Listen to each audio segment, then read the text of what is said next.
네, 오늘 말씀은 자기를 시험해야 복음이 살아난다라는 제목을 가지고 여러분들과 말씀을 나누고자 합니다. 제가 지난주에 이제 지방에 이제 아는 목사님을 좀 도와드리기 위해서 그 교회에 방문한 적이 있었습니다.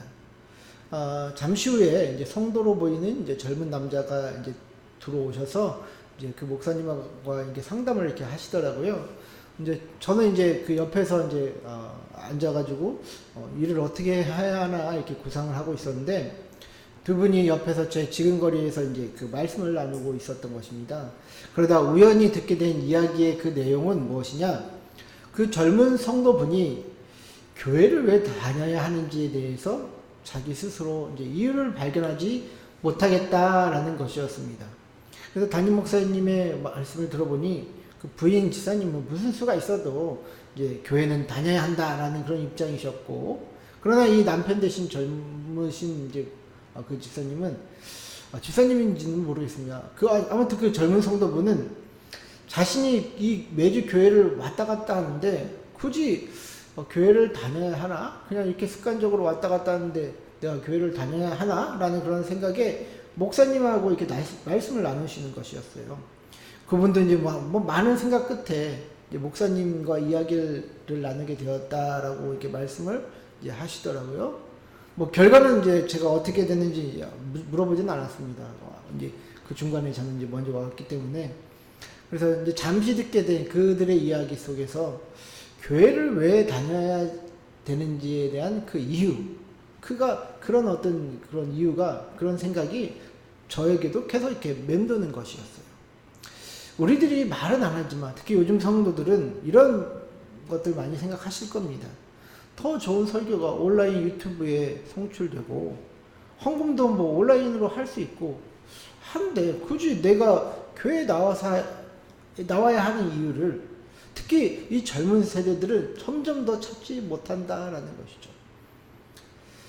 교회가 뿌려놓은 씨들이 결국 이런 열매들을 맺게 되니 목회자 한 사람으로서 참으로 가슴이 아픕니다.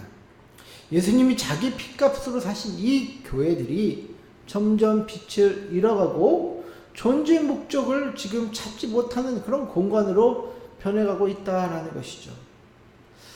저도 그것을 많이 느끼게 되고 여러분들도 많이 느끼게 되실 것입니다. 저는 이 원인이 우리가 믿는 복음을 그 믿는 대로 제대로 살지 못하기 때문이 아닐까라고 생각이 듭니다.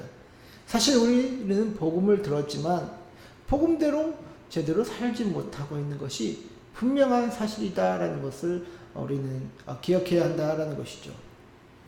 오늘날 교회들은 빛이 잃어가고 있습니다. 하나님의 사랑과 또 이 복음에 대한 무지 또 불신이 가득하기 때문이죠.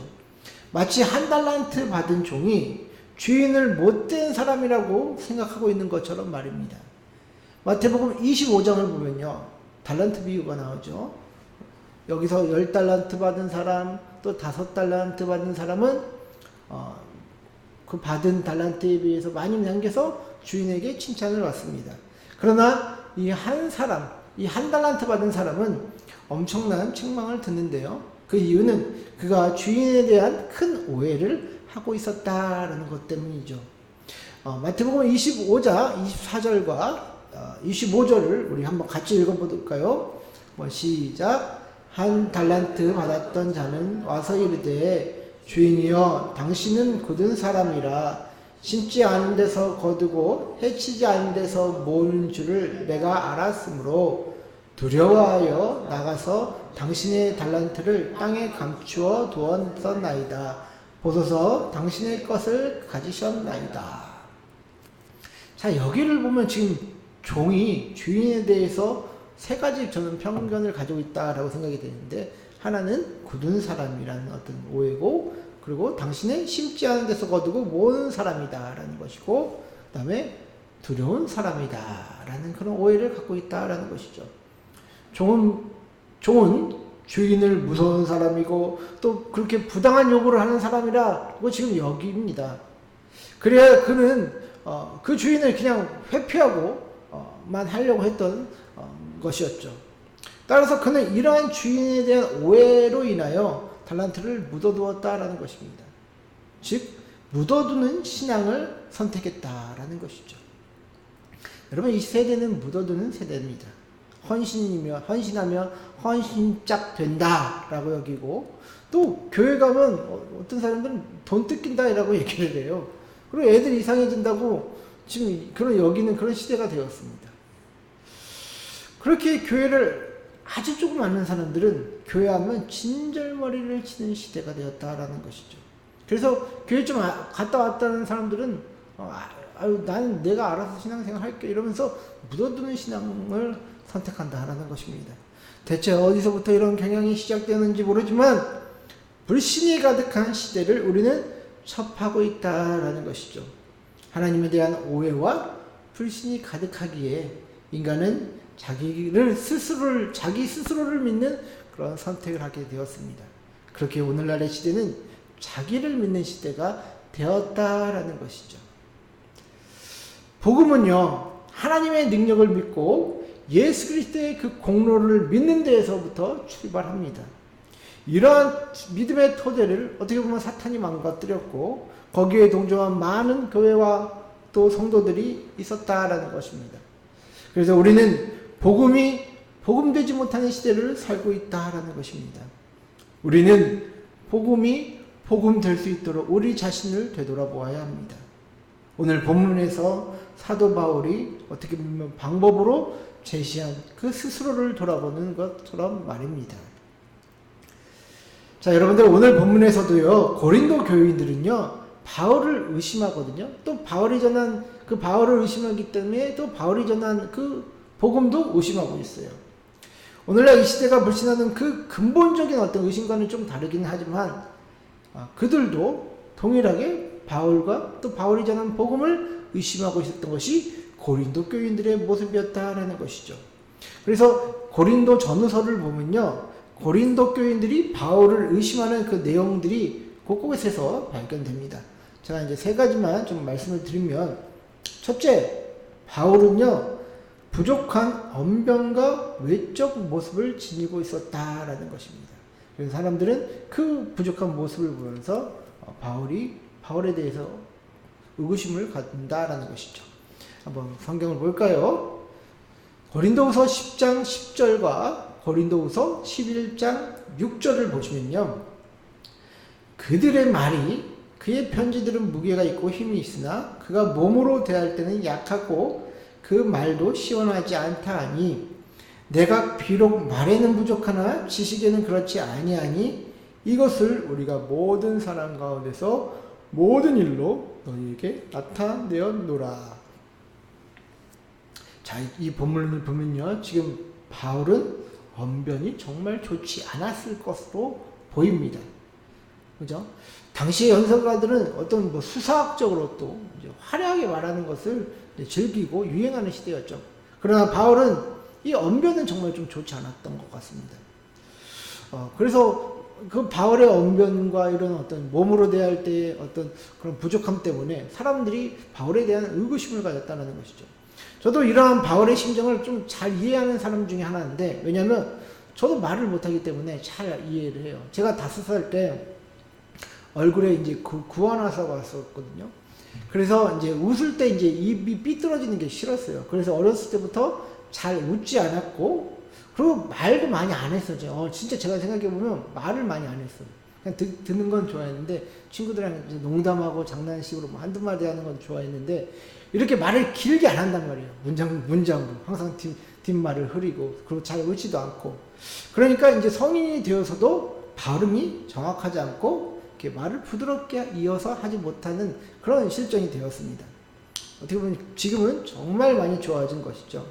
그런데 제가 예전에 대전에 있을 때 이제 차량 운행하는데 뒤에 이제 성도들 앉고 이제 뭐 뒤에 원로 장로님하고 시무 장로님 앉아 계셨는데, 그런데 저의 발음에 대해서 뒤에서 이제 다 들리게 말을 하는 게 들리는 거예요. 그래서 그 원로 장로님이 좀 그러신 분이었는데 이런 식으로 얘기를 하더라고요.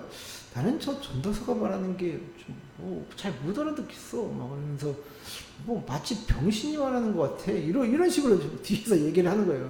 여러분은 그 말 들을 때 어땠을 것 같습니까? 정말 충격 받았어요. 저도 왜냐면 저도 알고는 있었는데 참 그렇게 이제 그렇게 대놓고 말을 하시니까 심적으로 굉장히 어렵더라고요. 그래서 제가 정말 말을 못하는 것은 압니다. 그래서 어쩔 땐 제 스스로 또 답답하기도 하죠.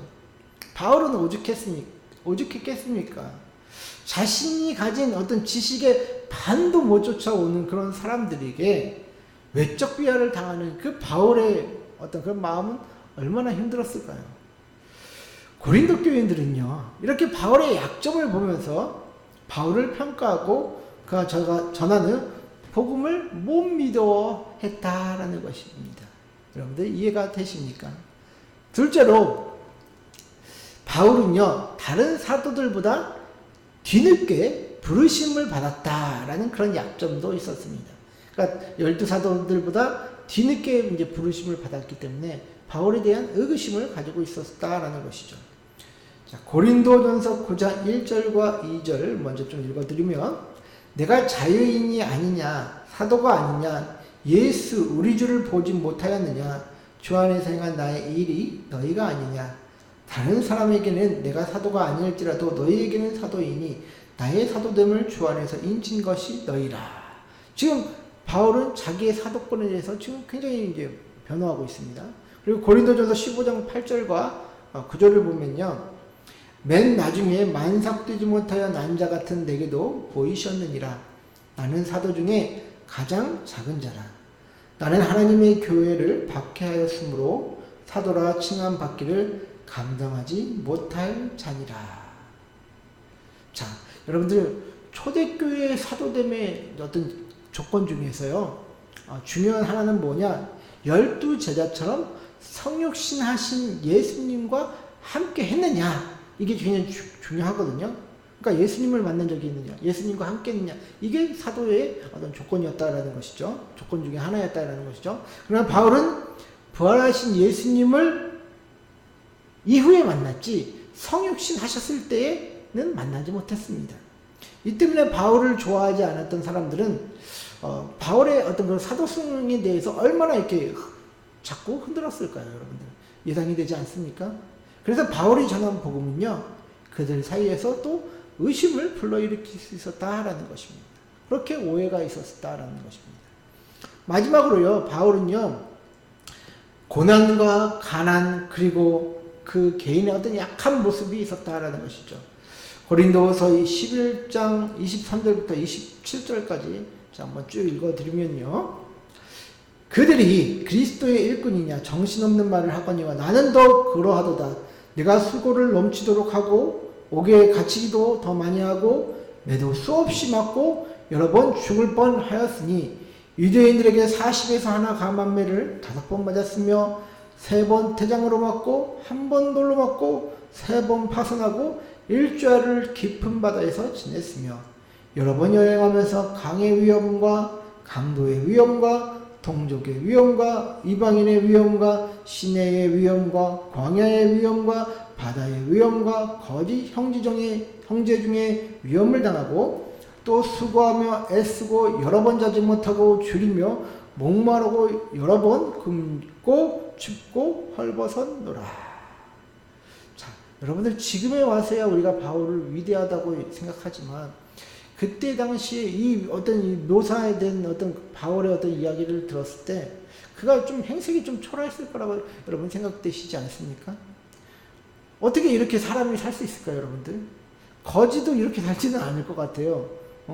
거지는 요리조리 피해 다니면서 맞지라도 않지. 지금 바울이 지금 두드려 맞은 거 보세요. 얼마나 많이 맞았습니까? 그리고 위험은 지금 다 당하고 있습니다. 뭔가 고상한 맛이 없다라는 것이죠. 그리고 바울은 간질이 있었다고 또 얘기를 하죠.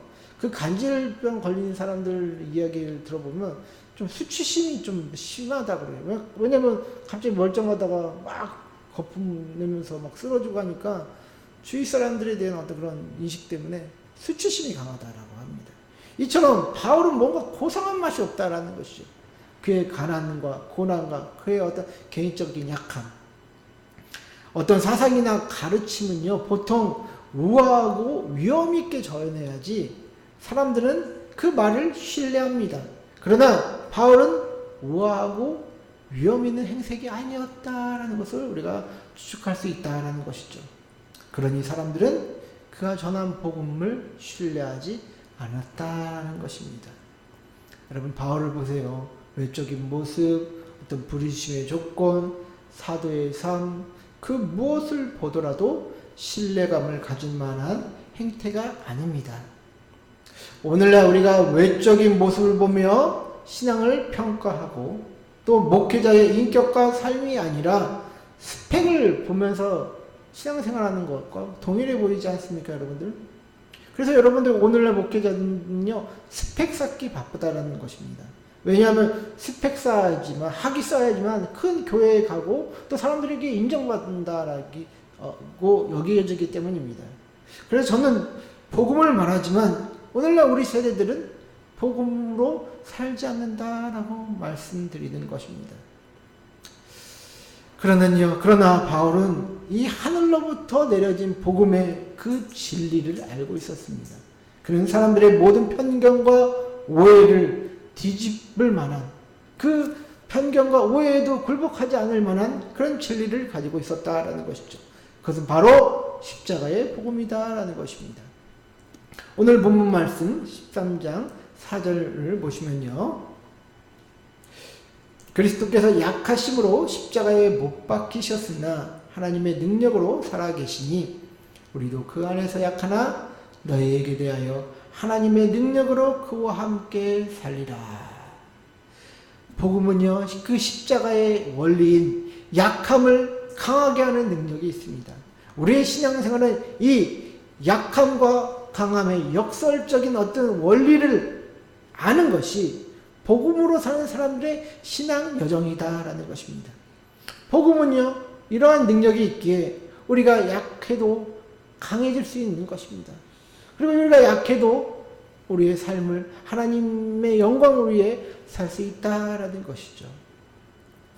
여러분들, 우리 충청권의 어떤 충청 선교의 아버지인 이분 누군지 아십니까? 밑에 나오죠? 민노아 선교사라고 합니다. 본명은 이제 이게 아니고 다른 이제 건데, 그분은 이제 1892년 한국 땅을 밟으셨습니다. 그런데 입국 6년 만에 첫 아들이 태어나요.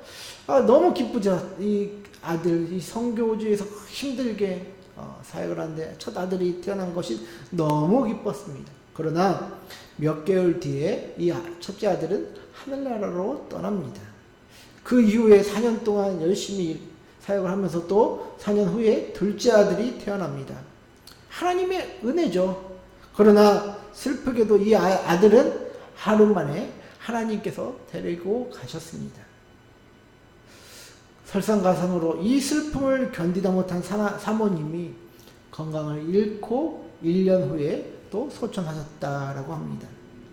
선교사님은 정말 어떻게 보면 이 절망적인 상황 속에서 이 충청권에서 선교를 하셨습니다. 그래서 이 모습을 본 이 조선인들이 오히려 민노아 선교사님에게 이렇게 질문했다라고 합니다. 당신이 전하는 예수가 누구기에 이렇게 당신을 힘들게 하는 거요? 이렇게 물었다라고 합니다. 이 질문에 민노아 선교사님은 대답 대신 이 찬송을 지어 부르기 시작되었다라고 합니다. 오늘 우리가 예배 전에 부르신 찬양입니다. 예수님은 누구신가? 우는 자의 위로와 없는 자의 풍성이며 천한 자의 높음과 잡힌 자의 노임되고 우리의 기쁨이 되시네. 여러분들, 아들, 자식들 다 죽고 또 사랑하는 부인이 죽은 상황에서 과연 이런 고백을 할 수 있는 어떤 능력이 있을까요? 저는 만약에 민노아 선교사님 같은 상황에 처하면 저는 못할 것 같습니다. 그분은 정말 복음의 진리 가운데 살았기 때문에 천국에 소망을 둘 수 있었습니다.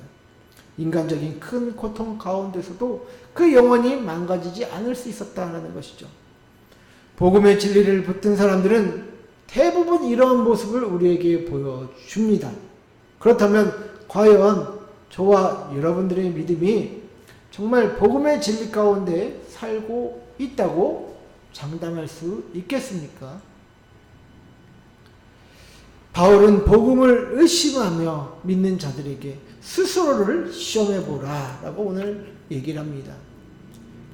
고린도후서 13장 5절과 6절 말씀을 보면 너희는 믿음 안에 있는가 너희 자신을 시험하고 너희 자신을 확증하라. 예수 그리스도께서 너희 안에 계신 줄을 너희가 스스로 알지 못하느냐. 그렇지 않으면 너희는 버림받은 자니라. 우리는 진리를 거슬러 아무것도 할 수 없고 오직 진리를 위할 뿐이니. 여러분들 우리 성도들은요 진리를 위해서 사는 자들입니다. 진리를 벗어나 살 수 없습니다. 그러나 여러분들 우리가 얼마나 진리를 벗어나 살고 있습니까? 그러나 우리 자신을 먼저 시험해 보지 않습니다. 여러분들 저와 여러분들에게는 이 민노아 선교사님처럼 살 능력도 없습니다. 그래서 때로는 우리는 불안하죠. 이렇게 살지 못하는데 복음의 진리를 오히려 멀리하며 사는 내가 정말 하나님 안에 있을까? 라면서 그렇게 스스로 살지 못한다고 좌절하기도 하고 낙심하기도 한다라는 것이죠. 그러나 여러분들 우리에게는요 기쁜 소식이 있습니다. 우리가 민노아 선교사님처럼 살지 못해도 각자 삶에서 주어진 여건과 믿음의 수준에 맞게 살도록 하나님은 힘을 주신다라는 것이죠. 우리가 이러한 믿음 안에서 살고 있다는 사실, 그 복음의 진리 안에서 살고 있다라는 그런 믿음만 분명하다면 그런 우리를 하나님이 인도하신다라는 것이죠. 그래서 여러분들 우리는 약해져야 한다라는 것입니다.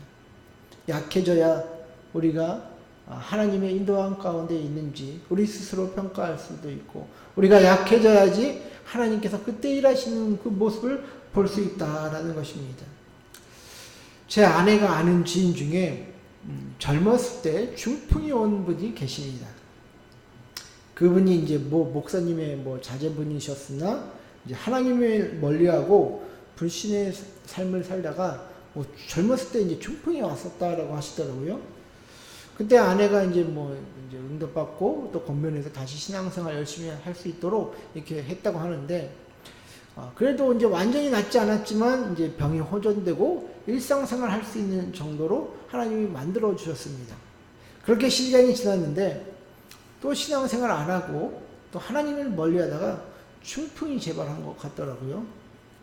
사람들은 이런 거 보면 몸 관리 안 해서 그렇지 교회 안 나간다고 하나님이 그러시냐? 라고 말할 수 있습니다.